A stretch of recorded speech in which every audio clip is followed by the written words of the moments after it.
Welcome to Furman Penipahan Channel. Oke, bertemu lagi di sesi kedua ini. Tadi sesi terakhir, kalimat terakhir Rocky Gerung adalah PDI sekarang itu enak sekali. Dia menyerang Nasdem sekaligus juga menyerang Anies kan gitu. Sekaligus menyerang Demokrat kan gitu kan. Kita lanjut. Kan lebih aman kan? Konsekuensinya apa? Dibuka semua. Satu. Konsekuensi kedua, terjadi kekacauan, saling buka-bukaan, akhirnya saling amputasi di dalam rezim. Oke, ini perlu saya jelaskan. Jadi ketika hal itu terjadi, maka akan ada chaos lingkup elit, ya. Ada amputasi, kata Rocky Gerung tadi, amputasi di dalam rezim, yaitu elitnya akan saling bunuh-bunuhan. Dan ini yang sebenarnya yang ditunggu oleh Rocky Gerung. Dari dulu dia mengkampanyekan bahwa jika elitnya saling bunuh-bunuhan, dia akan senang. Rocky Gerung akan senang. Kenapa? Karena itu adalah kemenangan rakyat.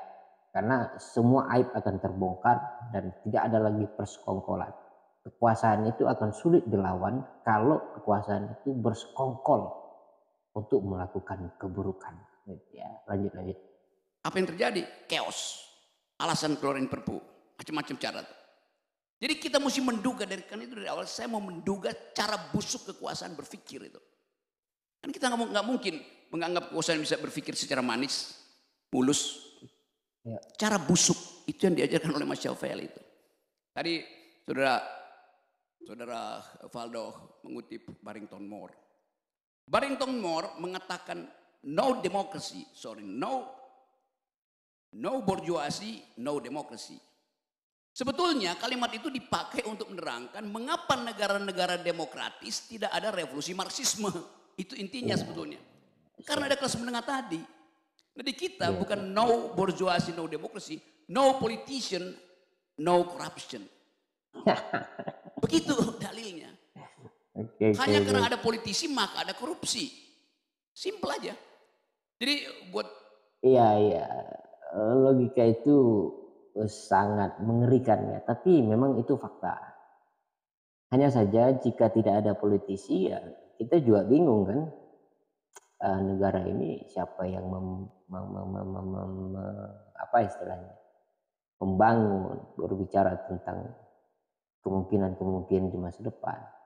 Tapi analogi itu tidak bisa dibantah, namun sulit untuk menghilangkan politisi, tidak mungkin juga gitu kan. Menghilangkan politisi artinya kita juga menghilangkan diplomat kita dan kita akan menjadi negara yang lemah, gitu, lembek. Ya, oke, kita lanjut ya. Memperpendek uraian, saya menganggap bahwa ini adalah percaturan terakhir, game terakhir dari istana untuk meminta publik mengerti bahwa dia masih punya kekuatan. Tapi ini juga pertaruhan yang membahayakan. Sebab kalau gagal dibuka semua akhirnya tuh. Dan itu yang kita tunggu. Kalau elit saling membunuh saya senang karena rakyat selamat. Kalau elit bersekutu rakyatnya jadi korban. Kan begitu kok berpikir komplotan itu. Jadi saya kira itu poinnya dan kita lagi bicara soal apa bedanya Johnny Plate dan Johnny Depp. Dua-duanya disiksa oleh partnernya. Tapi oke, kita mungkin nanti bayangkan satu waktu bahwa Johnny Depp, saya nggak ngerti Johnny Depp itu siapa. Johnny Plate ya yang melakukan korupsi 8 triliun itu di Indonesia. Johnny Depp nggak tahu, kita dengar terus. Ini akan dibuka, ini akan terarah. Walaupun orang anggap iya ini 8 triliun apa sih dibandingkan dengan 350 triliun di Departemen Keuangan. Sama kasusnya. Tetapi ini kasus yang punya political tone yang tinggi. Wah, itu bedanya ya. Rocky Gerung akhirnya menyinggung soal 300 triliun uang pajak yang transaksi janggal itu yang sampai hari ini masih berlanjut ya. 8 triliun ini yang dilakukan dikorupsi oleh Johnny Plate itu ininya lebih tinggi pembicaraannya karena berkaitan jelas sekali dengan berbagai elitnya. Oke, kita lihat lagi. Itu bedanya tuh. Di pertaruhan ini adalah pertaruhan peradaban. Mau nggak kita mulai dengan cara yang jujur mengatakan bahwa di Oke. dalam korupsi tidak ada satu elemen pun yang tidak terlibat di dalam sistem kekuasaan. Begitu cara berpikirnya. Saya kira dengan cara itu saya masih ingat satu nama. Ini kita ngomong Johnny Plate, Johnny Depp, satu lagi Johnny Cash. Johnny Cash adalah musisi. Siapa Johnny Cash? Oh, musisi.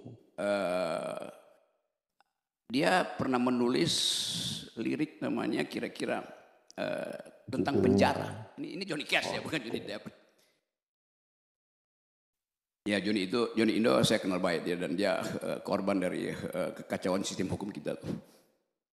Jadi satu waktu Johnny Cash, dia ingat pesan ibunya supaya jangan kamu, karena ini dari keluarga miskin Johnny Cash ini, dan dia berhasil jadi artis yang bagus. Jangan sekali-sekali simpan senjata karena itu berbahaya.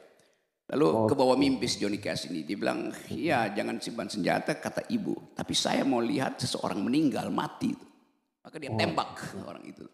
Mungkin ini saya kira dalam imajinasi dia waktu dia bikin lirik. Akhirnya dia di penjara. Dan di penjara dia nulis lagu yang namanya Prison Blues, lagu blues yang membayangkan yang mungkin bagi dia itu diselesaikan lewat ya ritme, lalu dia bertobat segala macam. Tetapi dalam politik, dalam di kita ini, Johnny Plate itu harus kita anggap sebagai format baru dalam politik kita. Yaitu kita menunggu apakah Surya Paloh bisa mengambil alih senjata Johnny Cash. Mau nggak Surya Paloh jadi koboi atau dia menjadi pengemis politik lagi, tuan? Itu pertaruhannya. Jadi orang lagi ingin tunggu tontonan berikutnya bahwa Pak Surya Paloh, sekali Anda mengatakan Anda akan melawan, jangan sarungkan pistol Anda. Terima kasih. Keren sekali pesannya. Sekali melawan, jangan sarungkan pistol Anda. Karena pertaruhannya ada dua. Surya Paloh menjadi pengemis politik atau menjadi koboi politik. Itu pesan Rocky Gerung untuk Surya Paloh. Terima kasih.